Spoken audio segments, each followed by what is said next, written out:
Most people building their first modular system never ask the one question that determines everything. Not which oscillator to buy, not which case, not analog versus digital.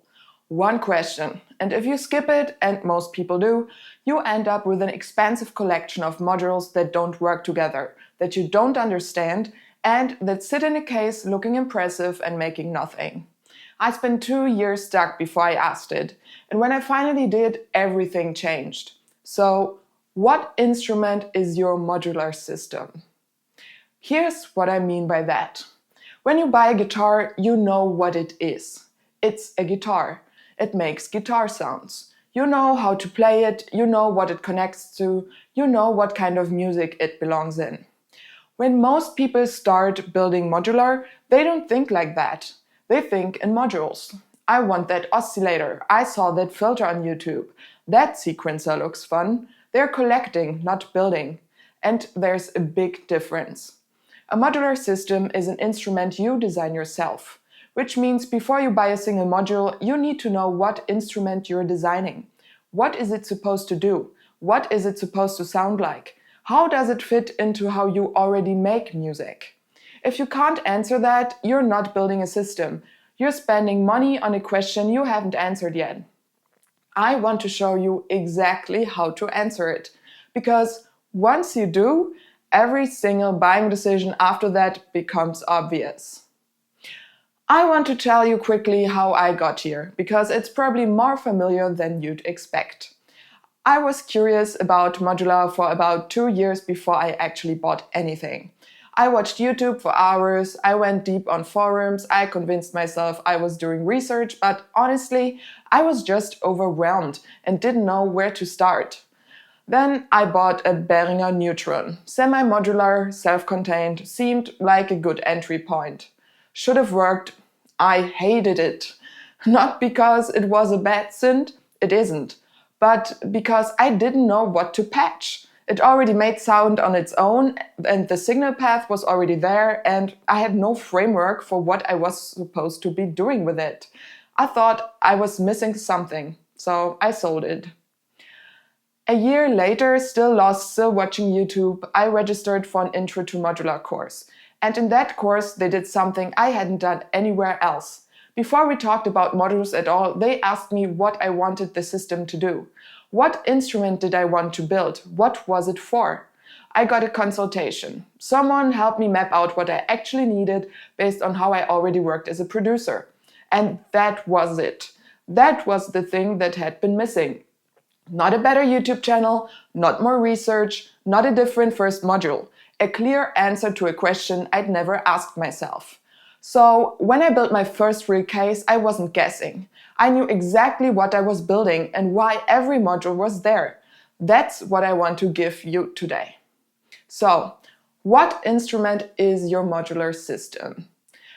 There are essentially more or less 4 types of instruments you can build with modular. A voice synth, like melodic, harmonic, plays notes, chords, pads, bass lines. A drum and percussion system for rhythmic, triggers, analog kicks, experimental beats. An FX processor, something that takes external audio and transforms it, processes your guitar, your vocals, your other synths, or a hybrid, which is 2 or more of those at once. Now I'm going to stop you right there if you're already thinking, I want to do all of them. That's the trap. A hybrid system isn't a bad idea, but it's a significantly bigger system. More HP, more budget, more complexity. And as a first system, it almost always means you end up with something that does 3 things adequately and nothing well. The better approach, and this is the principle I build everything around, is to choose one primary function, one instrument type, not because you'll never expand, but because clarity of purpose is what lets you make every other decision correctly. Let me show you what that looks like in practice. My own case is a voice synth. That's it. Its job is to play melodic material, pads, leads, textural stuff that sits alongside my production work. It integrates with my DAW and my Octatrack and doesn't do drums. I have other tools to do that. It doesn't process external audio, not what I built it for. Because I knew that from the start, every model in here has a reason to be here. My oscillator choice made sense. My filter choice made sense. The modulation I invested in made sense. Nothing in there is because it looked cool in a video. That's what function first buying looks like. And it's the opposite of how most people do it. Here's what happens when you skip the first step. You buy modules based on hype. An oscillator that sounded incredible in someone else's hand. A complex sequencer you saw on Instagram. A granular processor that seemed fascinating. And then you sit in front of your case and you can't make music. Not because the modules are bad, some of them are genuinely great, but because they weren't chosen as parts of a coherent instrument. They were chosen individually, without a system in mind. You're also almost always missing the boring stuff, like the VCAs and all the other utilities that make everything else actually work. Because nobody makes exciting YouTube videos about a quad VCA. So beginners skip them and then wonder why their expensive oscillators sound flat and uncontrollable. I've seen this pattern over and over in the modular community.